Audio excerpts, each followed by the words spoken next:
Let's all go to the movies. Let's all go to the movies. Let's all go to the movies and have ourselves some fun. Let's go. Good morning and happy weekend, Movie Mom. Well, happy weekend to you. We got a lot of great stuff to talk about today. But first I want to say that I am now reading Anna Kendrick's new book, Scrappy Little Nobody. She is adorable, and it's all about Portland, and everybody has got to read it. I agree. I'm doing kind of like a radio book club, so we'll have to catch up next week on, what your favorite parts are. Terrific. All right, now let's talk about movies. A new Harry Potter film, and this one, I'm happy to say, is kicking off a 5-film series. It's called Fantastic Beasts and Where to Find Them. It's the first time J.K. Rowling has written the screenplay herself. It's the first time that a Harry Potter movie has been set in the past. The first time there's one set in the United States. It takes place in New York. The first time that's been a story about grown-ups. And so it's very different in a lot of ways, but very consistent with the universe of Harry Potter. So our main character is named Newt Scamander. If you know Harry Potter, he's kind of like Hagrid in that he loves all the crazy creatures and not quite as comfortable with human beings as he is with the Fantastic Beasts. And so he arrives in New York with a briefcase full of crazy creatures, which throughout the movie will either be making complete messes out of everything or saving the day, or both at the same time. We're going to recapture my creatures before they get hurt. They're currently in alien terrain, surrounded by millions of the most vicious creatures on the planet. Humans.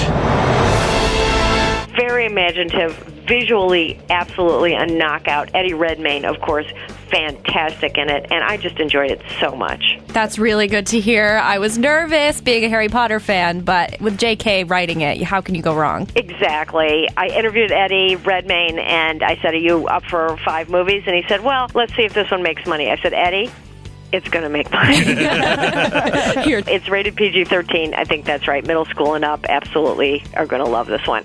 Also this week, we've got 2 R-rated movies. One of them is called The Edge of 17, a teenage angst movie. This is definitely one of the better ones. It's intelligent and thoughtful. It understands that teenagers sometimes have trouble distinguishing between actual tragedies like her father dies and other tragedies like her hair didn't come out right. Haley Stanfield is just terrific. We know her from Pitch Perfect 2 and True Grit. Kyra Sidgwick is her mother. So really, Woody Harrelson, fantastic as her favorite teacher.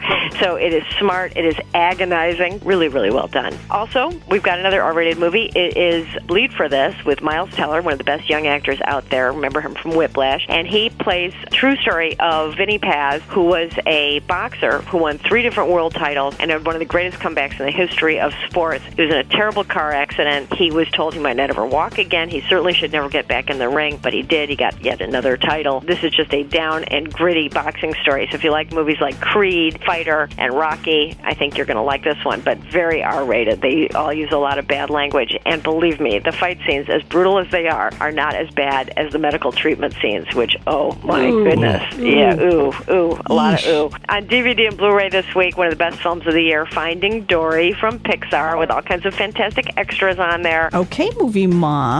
And then next week is Thanksgiving, so we'll talk to you a little earlier. We will, and we'll be talking about the newest one from Disney, Moana, with Sexiest Man Alive. The Rock.